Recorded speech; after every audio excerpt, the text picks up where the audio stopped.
Bonjour à tous, c'est Pierre. Et Pierre pour Android Pit France. Alors aujourd'hui, une nouvelle vidéo consacrée un peu à l'événement qui a fait l'actualité de la semaine. Quel était-il? Le fameux événement Google, alors consacré au smartphone Pixel bien entendu, mais pas seulement. Il y a eu d'autres choses, le Chromecast notamment, Google Home, et puis pas mal d'idées et d'informations sur Google Assistant. Et donc, les premiers, je pense que c'est ce qu'il faut retenir aujourd'hui, c'est les premiers smartphones faits par Google. Alors, en les traduisant à l'intérieur et à l'extérieur, qu'est-ce que tu en penses? Je pense que c'est une bonne chose. Alors ça signifie premièrement la fin de la gamme Nexus. Concrètement, si vous voulez acheter un Nexus 5X ou un Nexus 6P, qui étaient les Nexus de l'an passé, eh bien c'est plus possible sur le Google Play Store. Alors vous pouvez toujours les trouver sur les sites web, mais en tout cas officiellement sur le Google Play Store, c'est plus possible. Et puis l'autre conséquence, c'est que maintenant Google est en fait un peu comme Apple, on va dire. Il fabrique à la fois le hardware et le software. Alors il fabrique. Il a quand même besoin d'HTC pour externaliser ce processus, mais un peu comme Apple le fait avec Foxconn aussi, donc c'est pas quelque chose d'extraordinaire un peu dans le marché de la téléphonie mobile. L'autre avantage de ces nouveaux smartphones Google Pixel, c'est qu'ils proposent la meilleure expérience Android qui soit sur le marché à l'heure actuelle, avec Google Assistant bien entendu, mais aussi il y a plein de fonctionnalités exclusives. Oui, les fonctionnalités, on peut les citer. Donc tu l'as dit, la plus grosse, je pense, c'est Google Assistant. Ça va être le launcher Pixel, qui a l'air très sympa. On a le service client, 24 heures sur 7, 24 heures sur 24, 7 jours sur 7, pardon.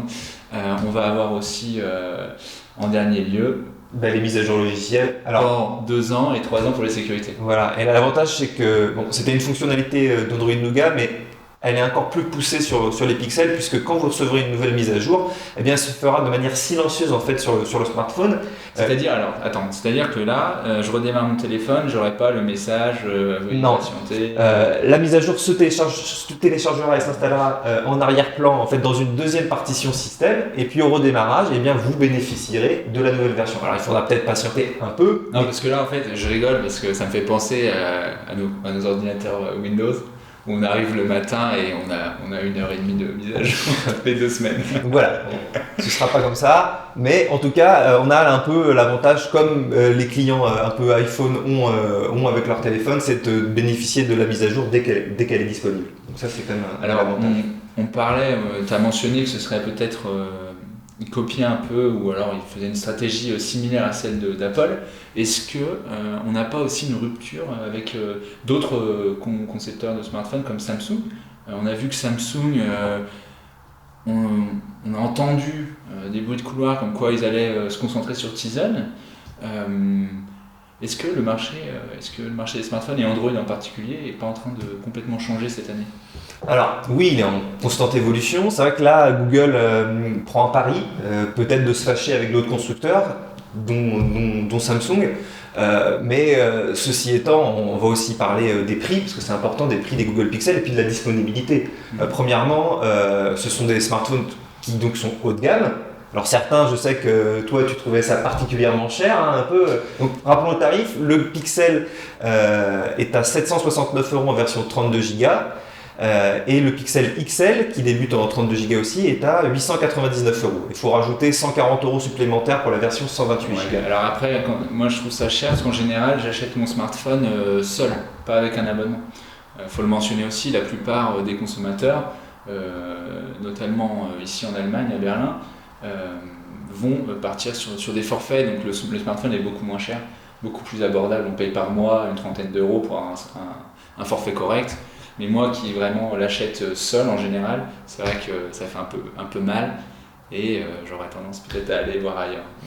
Alors l'autre chose qui fait que Google n'est pas forcément en concurrence directe avec d'autres fabricants, c'est que pour l'instant le Pixel XL et le Pixel ne sont disponibles que dans quelques pays, les États-Unis, l'Australie, le Canada, et en Europe donc il y a l'Allemagne et le Royaume-Uni. Pas de France pour l'instant. On essaie de leur poser la question, ils sont plutôt pessimiste pour le moment. On n'a pas eu vraiment, t'as pas eu vraiment de réponse. On a eu la réponse un peu de la responsable presse de Google Allemagne qui nous a précisé qu'elle avait aucune info, mais que c'était aussi dépendant de Google Assistant et de ses performances un peu dans la langue de Molière. Donc en fait, il serait pas prêt en français à l'heure actuelle. Pour l'instant, c'est une des raisons. Il y a peut-être d'autres raisons. Apparemment, le fisc français réclame 1 milliard à Google, ça n'aide pas forcément les relations, etc. Mais c'est des supputations.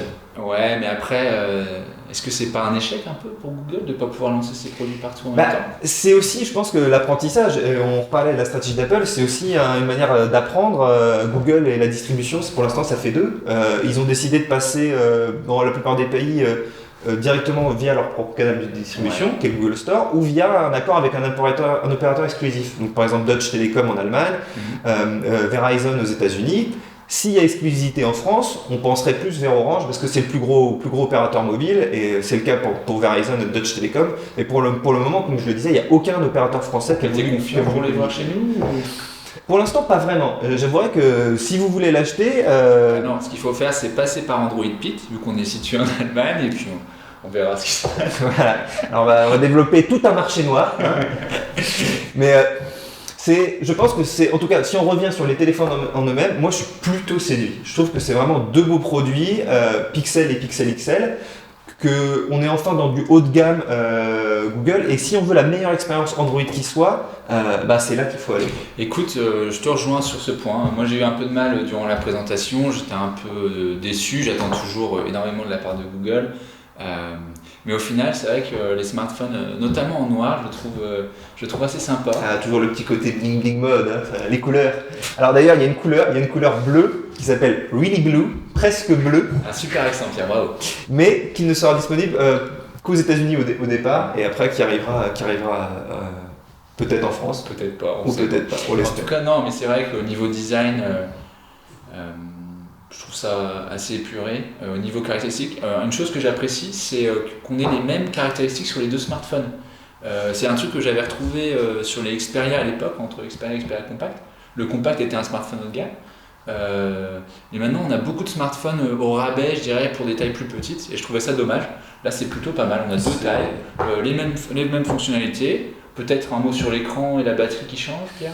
Non, la batterie s'adapte à la taille de l'écran et puis la résolution est un peu mieux sur le 5,5 pouces, mais c'est pas, on n'attend pas du quad HD sur un écran de 5 pouces, ça sert pas à grand chose. Bon, en tout cas, aussi quand tu parlais du prix, les specs sont aussi à l'intérieur quand même costauds. On parle, bon là c'est encore à voir et à tester, mais un des meilleurs appareils, peut-être le meilleur appareil photo de l'année. C'est en tout cas ce que dit DxOMark, qui est un peu un institut de référence en matière photo. Il proclame, avec les pincettes toujours, il faut le tester en laboratoire, mais il le proclame comme le meilleur photophone.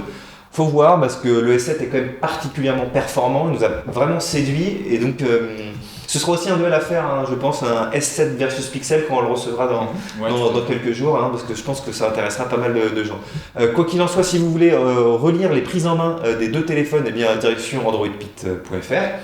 Et puis on se retrouve pour une prochaine vidéo. À bientôt. À bientôt, au revoir.